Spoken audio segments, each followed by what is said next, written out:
한화 엔진인데요. 과거 HSD 엔진에서 이제 한화그룹의 핵심 동력으로 어떻게 바뀌고 있는지 이 극적인 변화 1년 반 만에 주가가 6배라니 엄청난 상승이죠. 가장 먼저 눈에 띄는 건 한화그룹으로 편입된 거. 단순히 뭐 주인이 바뀌었다 이걸 넘어서서 그 한화오션 예전 대우조선해양이죠.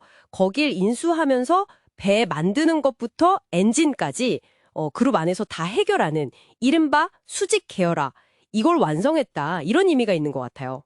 그 구조적인 변화가 그냥 계획에만 그치는 게 아니라 실제 숫자로 나타나고 있다는 점이 중요해요. 2024년에 715억 원 영업이익 흑자로 돌아섰고요. 2025년 상반기 수주액만 벌써 1조 6천억 원.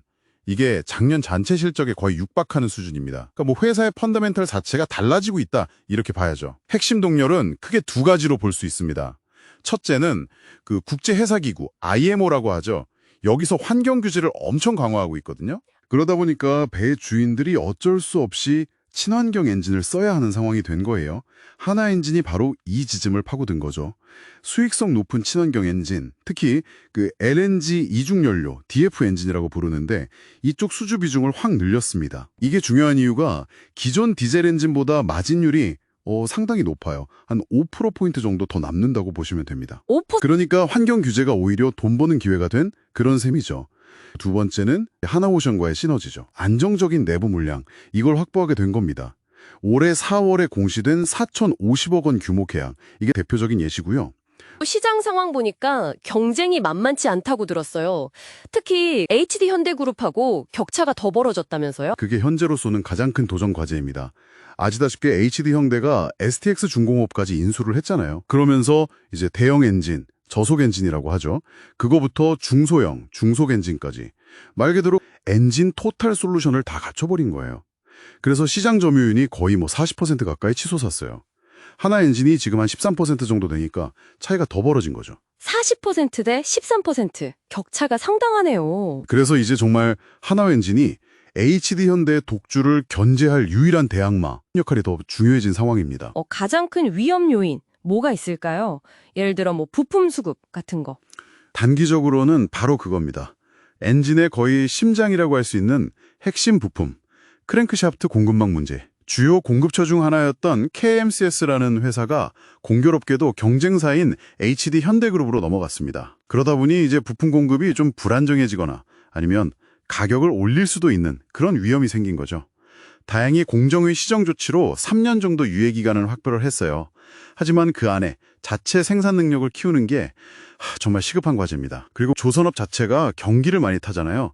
그런 경기 변동성 리스크나 또 원자재 가격, 특히 배 만들 때 꼭 필요한 두꺼운 철판, 후판 가격 변동성 같은 전통적인 리스크도 여전히 남아있고요. 그래도 여러 도전 과제 속에서도 미래를 보면 또 기대되는 점도 많아 보이는데요.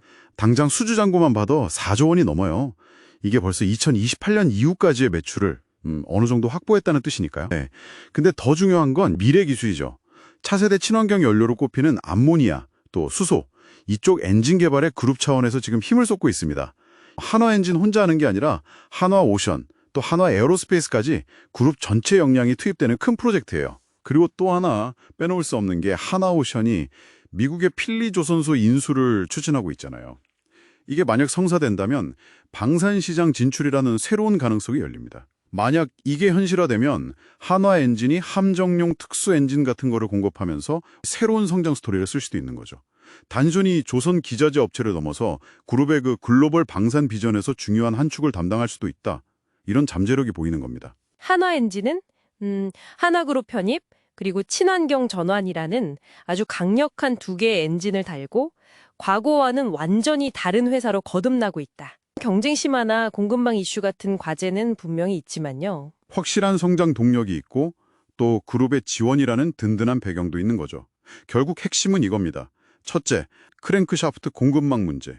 이걸 어떻게 잘 해결해 나갈지. 둘째, 그룹 시너지 효과. 특히 방산 분야에서 구체적인 성과를 보여줄 수 있을지. 그리고 셋째, 암모니아나 수소 같은 차세대 엔진 기술 경쟁에서 과연 우위를 점할 수 있을지. 이 세 가지를 계속 지켜봐야 합니다.